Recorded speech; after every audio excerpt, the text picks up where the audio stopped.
The Grand Vizier of Oz by Cedri. Chapter 20. The Announcement. Year 25. Spring. On a fresh, sunny morning in the Emerald City, when the sky was clear and the muffled noise of city life could be heard beyond the palace walls, Elphaba Thrap, Grand Vizier of Oz, stood silently before the grave of Madame Morble. She was not kneeling, let alone grieving. She just stood there, eye to eye with the woman's cold portrait, studying the thin lines engraved in the marble obelisk. It had been a long time since she'd come here with a handful of flowers and quiet apologies, or come here at all for that matter. Yet today, for some reason, she found her feet carrying her steadily toward this quiet corner of the garden. It was strange, she thought, how much had changed since the day the old woman had died, besides the complete transformation of her personal life.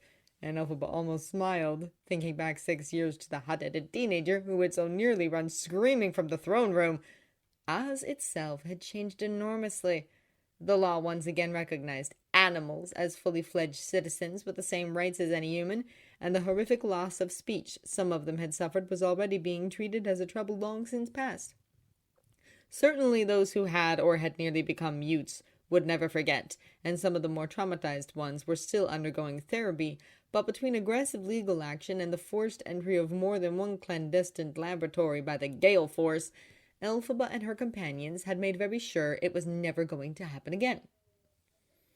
And as for the human-centric bias which had always been the root of the problem, well, it was fading. Slowly but surely, Oscar's heroic portrayals of herself and Glinda had indeed become ideals for the people to follow, and although Elphaba knew she would never be adored in the same manner as her friend, she was respected, and any judgment she made was always treated as irrefutably just. Though she had offended several people and upset the easy lives of many others, she felt she had done remarkably well, and the joy she felt whenever anyone, human or animal, stopped her on the street just to say, "Thank you," those moments made it all worthwhile. So wrapped up was she in her thoughts that she didn't notice the approaching footsteps until Oscar was right beside her. He took a moment to fold his hands and pay respects to the monument, then said, "I didn't expect to find you here." Elphaba just shrugged. "Neither did I," she replied. There was something odd in her tone, and Oscar's brow furrowed. He turned to her. "What?" She shook her head, looking thoughtful.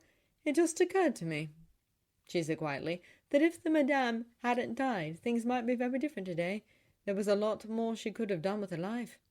With a trace of worry, Oscar moved to stand directly before his daughter. "It was an accident," he said seriously, laying a hand on her shoulder. "You shouldn't feel guilty." "I don't," she promised, smiling slightly to reassure him. "I've just been wondering, what if she'd lived?" He shrugged, shaking his head and sliding both hands into his trouser pockets. "We'll never know," he said, "and I think it might be better that we don't. The land of what might have been, as you call it, doesn't do anyone any good. We can't spend our lives living there." He gave an ironic little smile. "Believe me, I know." Elphaba turned to him, her eyes glimmering with a light amusement most unsuitable for a graveyard. "Since when have you been wise?" she asked, only half teasing. "Since you gave me a well-deserved shake-up," he replied, mostly serious. "I never realized how tightly I'd shut my eyes until you came along and shouted it at me." Hesitating a moment, he nodded towards the memorial. "I suppose we have the Madame to thank for that, in a way. Without her, you and I would never have met." "True," said Elphaba, nodding slightly as her eyes followed the same path. Then she tilted her head sideways, remembering. "You know, it's funny. The day I met Madame Morble, she told me that with my gifts, I might someday be able to meet you. I was overwhelmed," she admitted, chuckling. "But then suddenly I had this vision. It was clouded and hazy, but looking back now, I'm sure it was a prophecy." "Prophecy?" he echoed, fascinated. "Like fortune-telling? I didn't know you could do that. What did you see?" She hesitated, actually blushing as he laced her fingers together and glanced down. "A celebration," she replied shyly, "about me. It was huge. The vision wasn't clear. I couldn't see where people were or hear what they were saying, but I'm certain they were celebrating some big event that had to do with me." Then, frightfully embarrassed, she hurried to add, "Of course, then I learned that hazy visions are not certain yet because things can still happen to change them, and I'd honestly forgotten all about it until last week when Glinda suggested we declare a national holiday on the wedding day. You remember?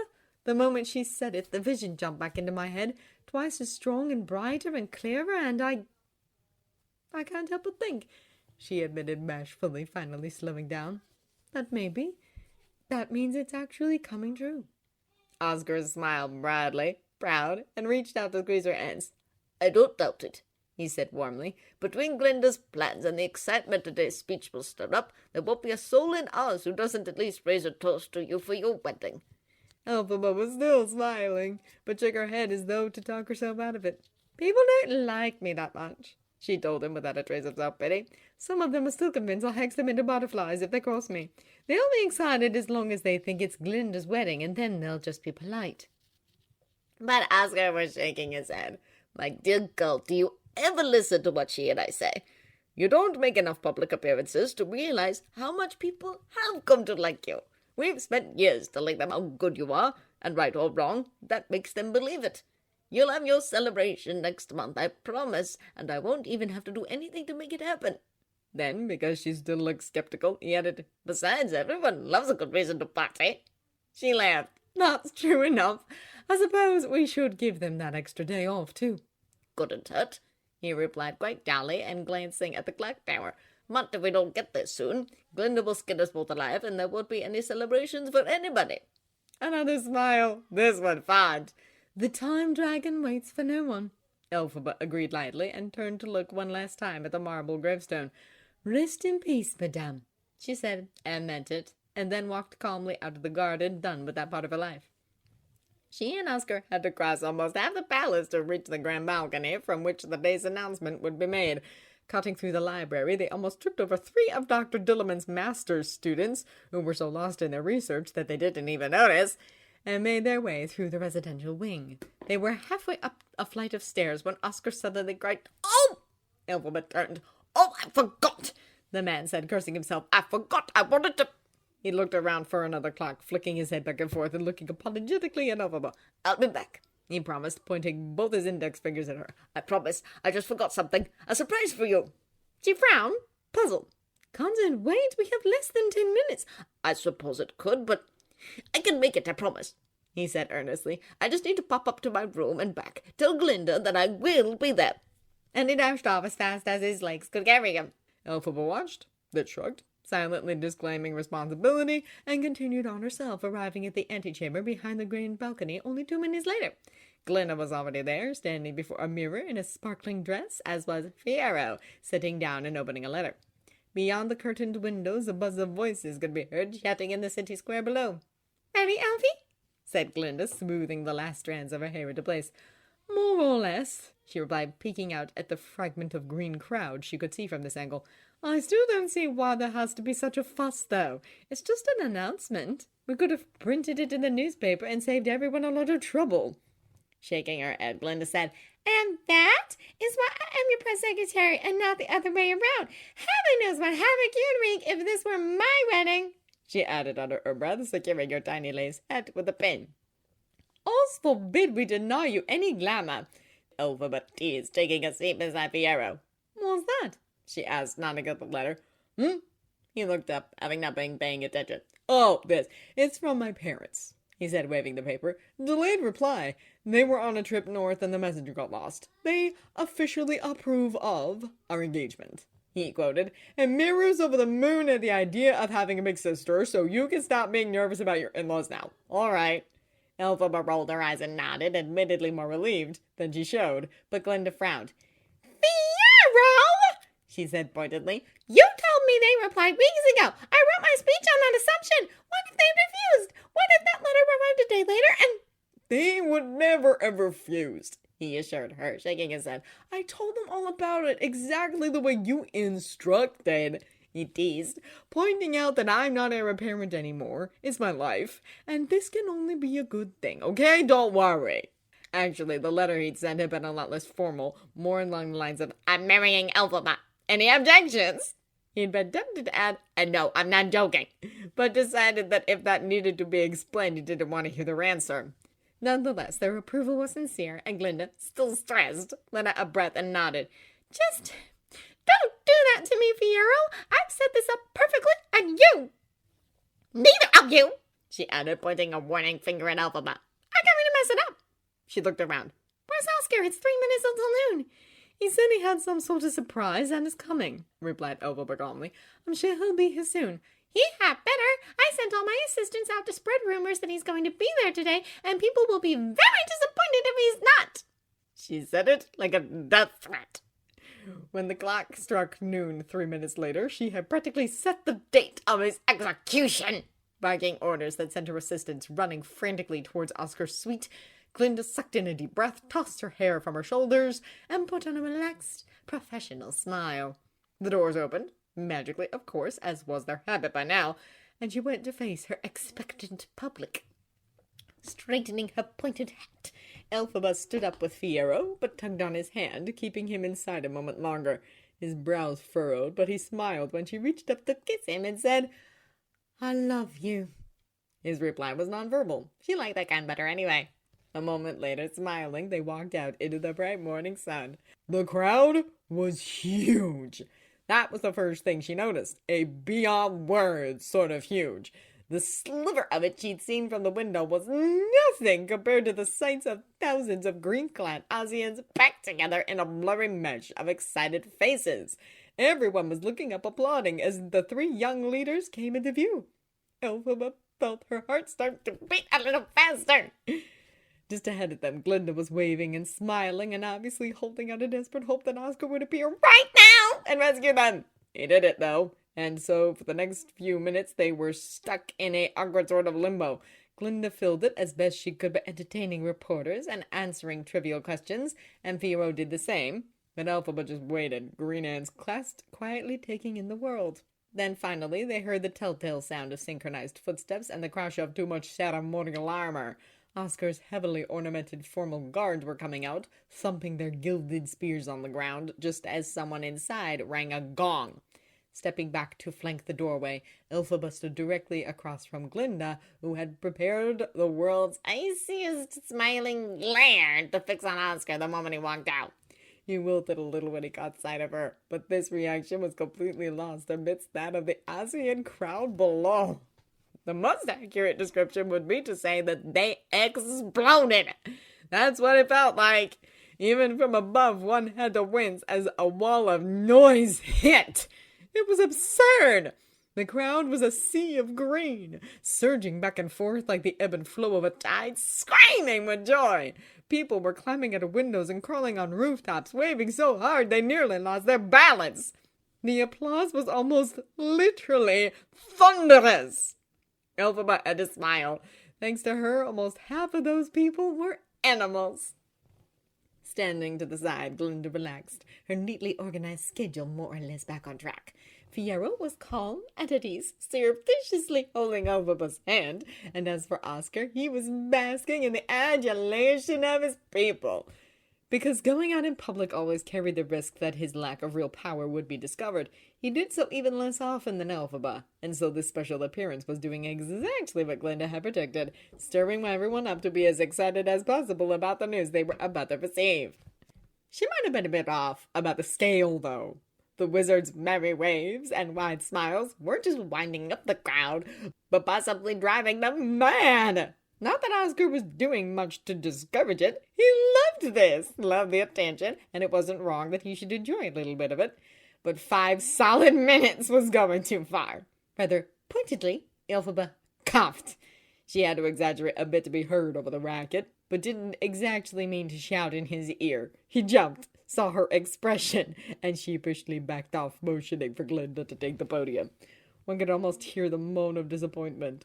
Moving forward, Glinda smiled, knowing better than to take it personally.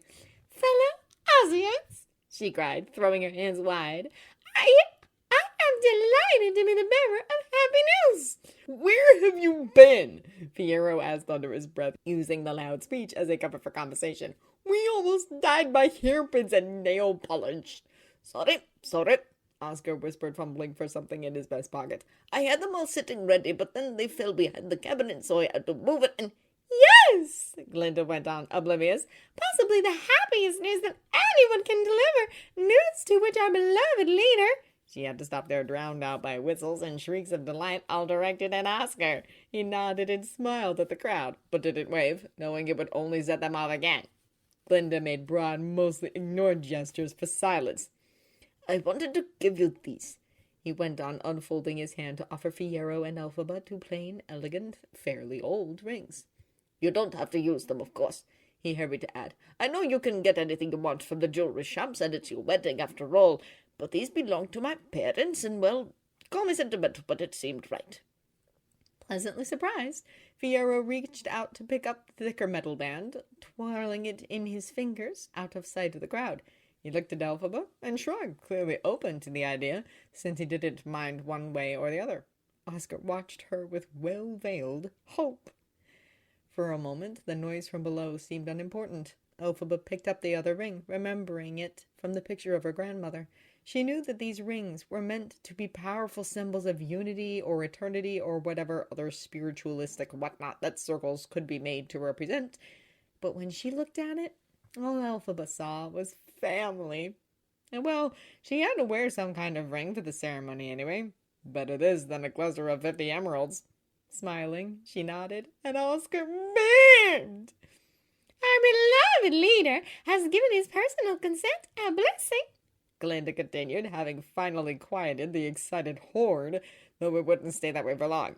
"Friends," she declared, "1 month from today, we will join together to celebrate a day of happiness. 1 month from today, we will celebrate a wedding!" Who knew it was possible for them to scream even louder? These were different screams, though. Shriller, higher-pitched cheers of approval, but still ear-splittingly loud. Voices shrieked, hands clapped, hoots were hooted, and whistles whistled. Figures could be seen jumping, hugging, and dancing, and someone appeared to be hanging from a lamppost. It was ridiculous, but also kind of nice. Elphaba held her breath, imagining for a moment that they intended it for her. It took almost as long as last time for Glinda to make this clamor die down, and when it did, she was still smiling. "Yes, my fellow Ozians, a wedding," she said. "My 2 dearest friends, Prince Fiyero of the Vinkus and our very own Grand Vizier, Lady Elphaba Thrap, will be married in 1 month's time here in the Emerald City. It is truly thrillifying," she went on, not giving anyone a chance to voice their surprise. Glinda herself wasn't the bride.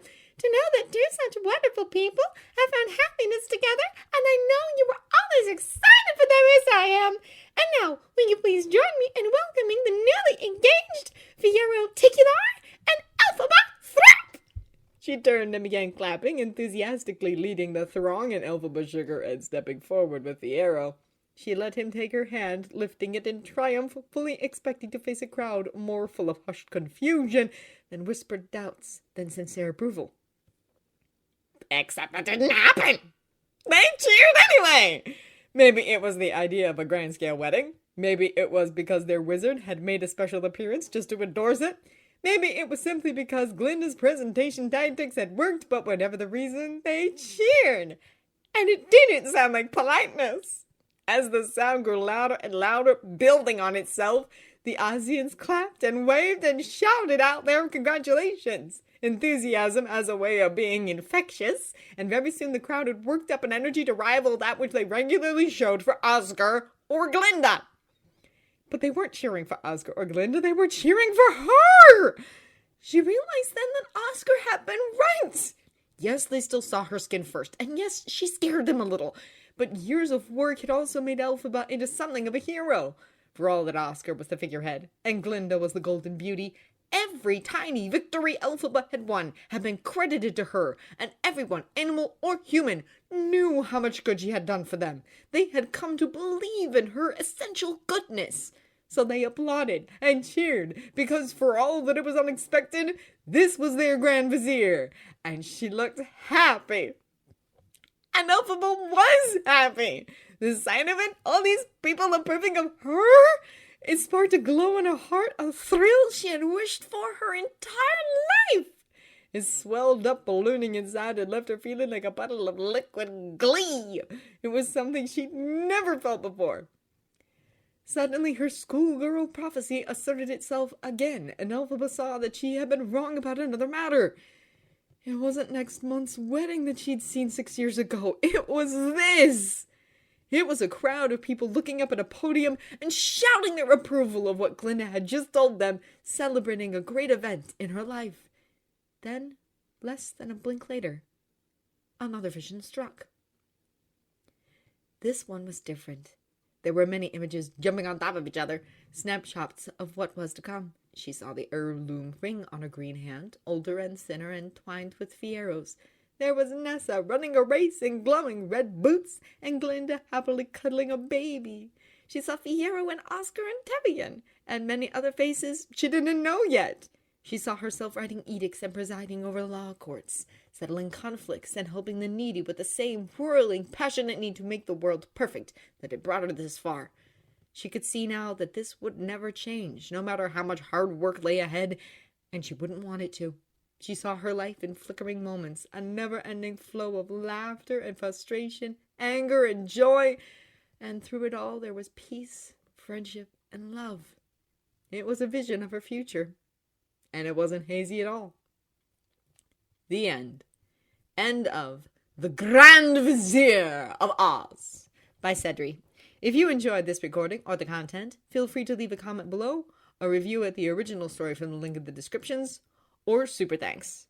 Please support this channel by subscribing and becoming a member. Thank you for listening.